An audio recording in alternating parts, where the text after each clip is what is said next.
అందరికీ నమస్కారం. ఇవాళ మనతో ప్రముఖ ఆధ్యాత్మికవేత్త ప్రొఫెసర్ డాక్టర్ ముల్లపూడి సత్యనారాయణమూర్తి గారు మనతో ఉన్నారు. వారితో మాట్లాడదాం. గురుగారు నమస్కారం. నమస్కారం మమ్మల్నికంట. గురుగారు, ఆగస్టు నెలలో మేషరాశి వారికి ఎలాంటి ఫలితాలు ఉండబోతున్నాయి కాస్త వివరించండి. మేషరాశి, ఈ మేషరాశి వారి యొక్క గ్రహస్థితి ఏ విధంగా ఉందంటే, మే 1 నుంచి గురుడు వృషభ రాశిలో, తర్వాత కుజుడు ఆగస్టు 26 తర్వాత మిథున రాశిలో, రవి మరి ఆగస్టు 16 తర్వాత సింహరాశిలో, ఇక బుధుడు ఆగస్టు 22 తర్వాత కర్కాటక రాశిలో, ఇంకా ఎవరున్నారు, కేతువేమో కన్యరాశిలో ఉన్నాడు, రాహు మీన రాశిలో ఉన్నాడు, ఆ తర్వాత ఈ యొక్క శని మనకి కుంభరాశిలో ఉన్నాడు. ఇకపోతే శుక్రుడు ఆగస్టు 25 తర్వాత కన్యరాశిలో ఉండడం జరిగింది. దీనివల్ల ఏమవుతుందంటే మేషరాశి వాళ్ళకి చక్కగా ఉద్యోగము, వృత్తి ఈ రెండు విషయాల్లో అద్భుతంగా ఉంటుంది. సంపాదన బాగా పెరుగుతుంది. తర్వాత గవర్నమెంట్ ఉద్యోగస్తులకేమో టీఏలు, డిఏలు, అరియర్స్లు అన్నీ వచ్చేస్తాయి. గవర్నమెంట్ దగ్గర ఏ విధమైన బకాయిలు లేవు. అది జగన్ గారి ప్రభుత్వమైనా చంద్రబాబు నాయుడు గారి ప్రభుత్వమైనా జీతాలు వచ్చేస్తాయి అన్నమాట.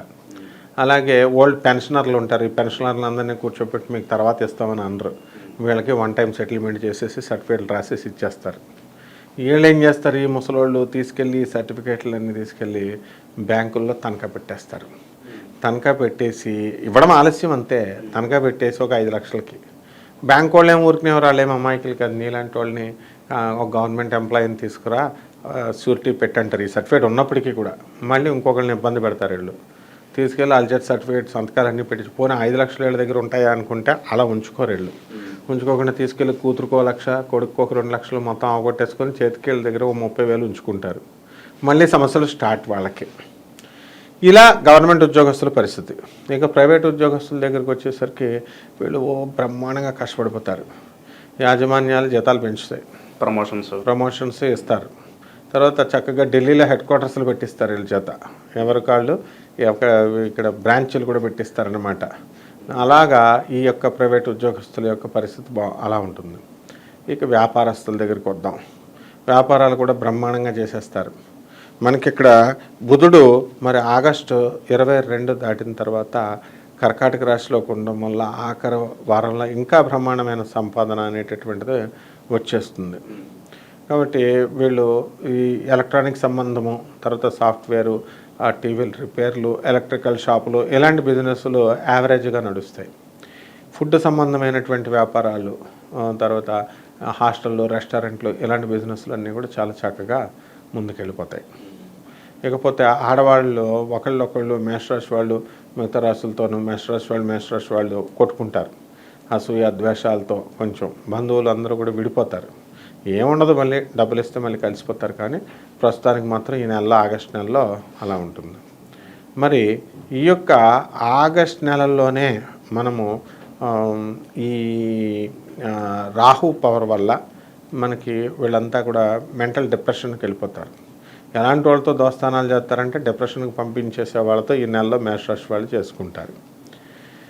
కాబట్టి అంటే ఇప్పుడు వీళ్ళ యొక్క మానసిక స్థితి ఎలా ఉంటుందండి అంటే, ఇప్పుడు జాతకం చెప్తున్నారు ఎవరైతే ఇంట్లో జాతకం మనకు కావాల్సిన జాతకం అని అనుకుంటారు తప్ప ఇతను అందులో నిష్ణాతుడు, ఇందులో వీళ్ళు చెప్పిందే చూడాలి అలా చూడరు అనమాట. వీళ్ళు ఆర్ఎంపీ డాక్టర్ దగ్గరికి వెళ్ళిపోతారు, అందరి దగ్గరికి ఎంబీబీఎస్ డాక్టర్ ఏమైనా నమ్మేస్తారు. ఆ విధంగా ఈ నెల అంతా కూడా వీళ్ళు నష్టపోవడానికి అవకాశాలు ఉంటాయి. ఆ తర్వాత విద్యార్థుల దగ్గరికి వచ్చేసరికి విద్యార్థులు కూడా తెగ చదివేస్తారు. తర్వాత చదువు బ్రహ్మాండంగా వచ్చేస్తుంది, మ్యాథమెటిక్స్ బ్రహ్మాండంగా ఇది అయిపోతారు, ప్రయాణాలు చేస్తారు, ప్రయాణాల్లో కాళ్ళు ఎరగొట్టుకుంటారు. హెయిర్ లైన్ ఫ్రాక్చర్ అయినా కంపల్సరీ అవ్వాల్సిందే. ఆన్ యావరేజ్ మన కామెంట్స్ రూపంలో మన సోదరులందరూ తెలియజేస్తారు. ఏదో ఒకరికి ఒక యాక్సిడెంటో లేకపోతే ఇంకొకరికో మొత్తం మీద ఎవరికో అయినా సరే వాళ్ళకి పన్ను నొప్పో ఇంకోటి ఏదో రకంగా ఫ్రాక్చర్ అనేటటువంటిది ఖచ్చితంగా జరుగుతుంది. ఇది మనం ఛాలెంజ్ చేస్తున్నాం వీళ్ళకి. ఆరోగ్య సమస్యలు ఏదో ఒకటి ఉండాలి కంపల్సరీ. ఎందుకంటే కుజకూరలు కలిసారంటేనే వీళ్ళకి హెయిర్ లైన్ ఫ్రాక్చర్స్ రావాలా. ఇక దాటారనుకో ఆగస్టు 25 దాకా ఏం లేకపోతే ఏం ప్రాబ్లం లేదు, దాటేసినట్టు అనమాట. అలాగుంటుంది. ఆ తర్వాత సంతానం లేనటువంటి వాళ్ళకి సంతానం కలిగేస్తారు. వివాహాలు కానటువంటి వాళ్ళకి పెట్టుడు మొత్తాలు చేసి మరీ అంబానీ పెళ్ళిళ్ళు చేసేసాడు. కాబట్టి మనమేమో మన పండితులేమో మోడాలు చేసుకోవద్దంటే ఆయనేమో మోడాలు లేవు గిడాలు లేవు అని చెప్పి ఆషాఢ మాసంలో కూడా పెళ్లి చేసాడు. కాబట్టి వీళ్ళు కూడా పెళ్ళిళ్ళు బ్రహ్మాండంగా అయిపోతాయి ఇప్పుడు మేషరాశి వాళ్ళకి ఈ నెలలో. రైతులు ఉంటారు, రైతులు బ్రహ్మాండంగా వ్యవసాయం చేస్తారు, కానీ పంట మాత్రం చేతికి రాదు వీళ్ళకి, అంత తక్కువ రేటుకి వస్తుంది. ఆ రైతులు చేసినటువంటి అప్పులు తీర్చాలి కదా, ఆ అప్పులన్నీ కూడా ఇంకా తీర్చరన్నమాట. అలాగా కోళ్ళ ఫారాలు, మటన్ ఫారాలు, ఈము బర్డ్స్, ఇలాగా అడవుల్లో చక్కగా ఈ యొక్క కుందేళ్ళని వీటిని ఈ ఫారాలన్నీ చేసేసి కటింగ్ చేసేస్తూ ఉంటారనమాట. ఆ వ్యాపారాలు బాగుంటాయి. మటన్ షాపు, చికెన్ షాప్ నడిపే వాళ్ళకి బాగుంటాయి. ఇక ఆయిలు, తర్వాత ఇనప వ్యాపారాలు, ఆటోమొబైల్ షాప్ పెట్టుకున్నా కూడా చాలా బాగుంటుందన్నమాట. గురుగారు, మరి పెట్టుబడిదారులకు ఎలా ఉంటుంది? కొత్త వ్యాపారాలన్నా మొదలు పెట్టచ్చు అంటారా మేషరాశి వాళ్ళు? పెట్టుకోవచ్చు, చిట్టిపాటి వ్యాపారాలు స్టార్ట్ చేయొచ్చు, హోటళ్ళు ఇవన్నీ కూడా పెట్టవచ్చు. అలాగే మన చంద్రబాబు నాయుడు గారు చక్కగా కొత్త కొత్త పార్ట్నర్షిప్లతో ఆయన స్మాల్ స్కేల్ ఇండస్ట్రీస్ వాటికి ఎవరి స్థాయిని బట్టి వాళ్ళని, అంబానీ లాంటి వాళ్ళ దగ్గర నుంచి ఎవరిని బట్టి చిన్న వాళ్ళు కూడా పిలుస్తున్నారు. వెళ్తే అక్కడ ల్యాండ్ ఫ్రీ ఇస్తారు, తప్పకుండా పెట్టుకోవచ్చు.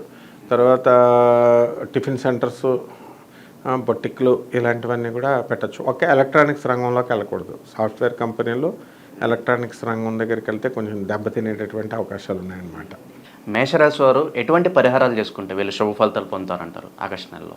ఈ మేషరాశి వారు ఏంటంటే మనకి రాహు బాగుండలేదు కాబట్టి రాహు జపం చేసుకోవాలా, రాహు స్తోత్రాలు చదవాలా, రాహుకి కిలోంపావు మినుముల్ని ఆవుపేట రంగు ఉన్నటువంటి వస్త్రాన్ని ఇచ్చి శనివారం నాడు ఉదయం 8 గంటలకి శుభ్రంగా ఇంట్లో కానీ బయట కానీ గుళ్ళో కానీ వీళ్ళు ఏం చేయాలా, చక్కగా దానాలు చేసుకోవాలి. బగలాముఖి అమ్మవారు, దశమహాజ్యాల్లో ఒకటైనటువంటి బగలాముఖి అమ్మవారి యొక్క హోమాన్ని వీళ్ళు ఇంట్లో జరిపించుకోవాలి.